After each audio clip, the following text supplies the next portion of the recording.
Hey guys, and welcome back to this channel. In this video, I'll be showing you guys how you can adjust the screen brightness and color on your iPhone. So open your control center by dragging the right side of your screen like this. To adjust the brightness, it's over here. You can adjust it as bright as you want or as dark as you want. You can also change the color of it, the color of the screen, by pressing it for a few seconds. You can turn on the dark mode on and off here, the night shift too, on and off. You can also schedule it here, but I'm just going to press turn on until 7, or you can again turn it off over here. You can also turn the true tone on and off here too.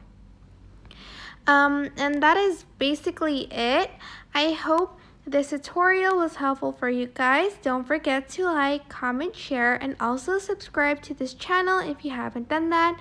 If you have any questions, just leave it in the comment section down below and I will try my best to answer them all. Thank you so much for watching. Bye!